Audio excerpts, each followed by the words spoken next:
for the Love of Beer. I'm Leanna, and we're at Palazzo Restaurant in Montclair, New Jersey, to talk about beer, food that goes with beer, the people who brew beer, and on today's show, the people who write about beer. There are dozens of beer publications, but only one has the largest circulation in the United States, and that is Ale Street News. Our guest today is Tony Forder, publisher and editor of Ale Street News. We also have the brew chef, Tim Schaefer. He'll be along with a great recipe. But coming up next, Beer Collectibles, a look at antique bottle openers and glassware.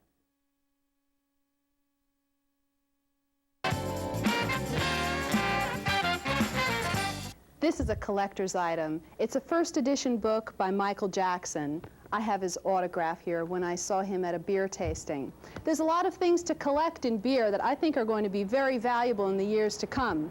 My co-host, Greg Zaccardi, owner of High Point Wheat Beer Company, is going to tell us a little bit about collecting beer antiques. Greg, let's see. What do you think about collecting beer mats? Beer mats, well, I think they're really interesting. They're actually like a painting almost, and it is a work of art. You see the different colors and the different designs. Some people put their logos, some people put catchy sayings on the backs of them, and they also have many different applications, which makes them really useful. So in certain countries, for example, here in America, we tend to use them as a pedestal for your glass or to protect the table counter. But in Europe, for example, they use beer coasters to indicate that they've had too much to drink or to protect the beer from thirsty bees. So they are really they're a real good way to promote the company, and they're an interesting, like I said, an interesting work of art. And I bet if you autographed your coaster right there, that would be valuable in a couple of years. I hope so. Probably valuable as these original Schmitz from Schmitz Brewery in Newark. That's right. That's where this is another, classic. In fact, what makes these things, I think, valuable in a lot of ways is that these breweries have brewed their beer in a certain town, and then they've closed their doors in that town and moved on. So this is the last remaining, sort of a relic of that brewing legacy. Look at this one I got. Kruger. Kruger's one. Kruger Ale. This was one of the breweries in Newark, New Jersey, about 100 years ago, before Prohibition. There were 7 breweries in Newark at the turn of the century, so these are definitely collectible. I also found all of these original bottle openers. Oh, they're beautiful. As I said to you before, there are many tools that are used to make beer. There are also many tools that are used to open beer and to serve the beer. If you look at these, they're all different shapes and sizes and different designs, and different companies try to, in fact, trademark a specific design that they think is catchy or really does a good job of presenting their idea or their concept. You can see they start from small little openers that you can carry around in your pocket to big ones that are big works of art here. In fact, I think this is where the word twisted came from, right? This one here, for example, Valentine, which is a brewery in Newark, was a brewery in Newark, made some wonderful ales there. This is made of copper. A lot of us are familiar with the copper onion domes for the kettles, and I guess that was sort of a way for the brewery to work up that copper onion dome concept. The one thing that's really neat now about these things is this is copper. Copper was identified with a brewery. Now the use of copper in brewing is actually being outlawed. It's becoming prohibited. So this is really becoming a collector's item. You won't see too many of those made anymore. I think this one is very valuable because also before the war they had to stop using copper to make things with for brewing. So this one I think could be very valuable. This one is an interesting shape. That's right. Like I said, they're all different shapes and sizes, and they really are, in some degrees, a work of art. That's what brewing is really about, too. It's an art and a science, and there's a lot of aspects, as you can see, where it becomes obvious that it's an art, and as in other art, these become collectibles. Like glasses. Let's take a look at some glasses. Sure. Well, before we go to the glasses, I love all of the new packages that the new microbreweries are coming up with. They're so artistic and beautiful. I collect these. Every collection should have the Anchor Christmas label because these are also very beautiful. Every year they're created and artistically rendered to be very different. Mine only goes back to 1993. Some people have them up to 8 or 10 years. That's a patient person. keep a beer full for 8 to 10 years. And of course, the glasses, the wonderful thing about beer is that every beer really does have its own glass. I made a mistake of having some wine the other day, and I realized there's really only 1 or 2 glasses that you can have with wine. But beer has a glass for every single style of beer, which is one of the wonderful things about it. We have the chalice. I would use this one for a nice Scotch like Thomas Hardy's. Or strong ale, for example, like Thomas Hardy's, or for example, a wheat beer, you would use this long, sexy glass. For some of the stout, for example, you can tell this is what's called a dimpled mug, and those are dimples in it. It really does a nice job of highlighting the beer.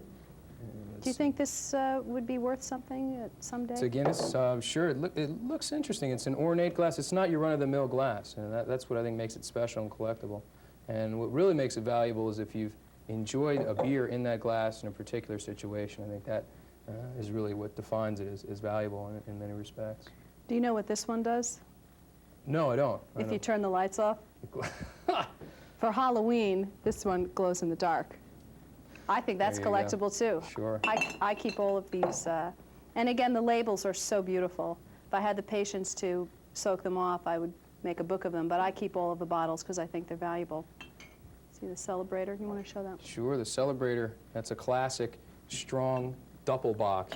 And this is a beer that traditionally is consumed in the early spring, late winter months. And it even comes with a traditional goat. In fact, Bock means goat in German, and they really do a nice job of dressing up that bottle of beer. And look at this beautiful glass that goes with it. There you go, perfect.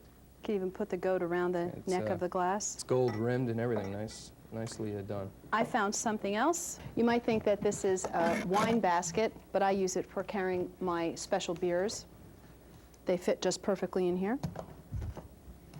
Have beer will travel. Great. And speaking of traveling, this beer has traveled all the way from Switzerland. It's one of the strongest beers actually produced. It's produced for the holiday season, and as we're coming towards the holiday season, this is a wonderful beer to have in your basket, your gift basket, or your holiday portfolio. This beer is aged almost a year in order to reach that full perfection. So as we went through the entire array of collectibles, you can see that it is important to hold these collectibles for periods of time as they transcend the different time frames of breweries. For example, some of these breweries, as I mentioned, are long gone, long since gone, and but their works of art still remain, and I think that's what makes them valuable, and as well as some of the qualities of works of art and the designs and the logos and the artwork. So remember, don't throw away all those things you don't think are so important about beer. They could be very collectible. Coming up next with Tim Schaefer, the brew chef. Tim Schaefer from Tim Schaefer's Cuisine in Morristown, New Jersey, graduate of the Culinary Institute of America. Tim Schaefer specializes in great recipes that he makes and pairs up with beer. Tim, what have you got for us today? Well, cheers and welcome, everyone. For today, I've made a Bartlett pear poached in framboise beer. Framboise beer is a Lambic-style raspberry beer. I think it works very well with just about any fruit, especially pears. What I've simply done is peeled and cored some pear, poached them very lightly in a mixture of framboise beer and a touch of sugar. The sugar helps to sweeten the tartness of the beer and also helps to create a nice sauce when the pears are poached. They're very simply poached in enough liquid to cover the pears for approximately 15 minutes or until the pears are tender. What I've done to work with the pear is I've taken a nice cream cheese mixture. In this case, I've added some raspberry puree. I think the raspberry puree helps to accentuate the cream cheese. And what I've done is simply put it into a pastry bag, and I'm going to fill the center of the pear very easily, placing it on a plate. This is a great presentation. It's wonderful for the fall. And I've taken that syrup that I mentioned before. I simply shake it up and garnish the plate lightly with it. Okay, another sauce, a classical creme anglaise, which is a vanilla sauce, works very well with the sweetness and the tartness of the sauce and the pear, helping to actually mellow out the dish and give it a final complexity. Just a touch. Works very well. The one secret to eating this pear is to using a knife. It's a little fragile on the plate. It tends to move around a bit, so I recommend using a knife and a fork. Once again, this is wonderful for the fall. I'd like everybody to come up and try this pear and match it with the Framboise beer. I hope everyone enjoys it. This looks great. And we're going to have this with a Framboise, which is a champagne-like beer with fermented with raspberries. Okay, come on up, everybody. I'm going to have some Framboise. Thank There you go. Some for you. And remember, drink less. And savor the flavor. Thanks for watching For the Love of Beer.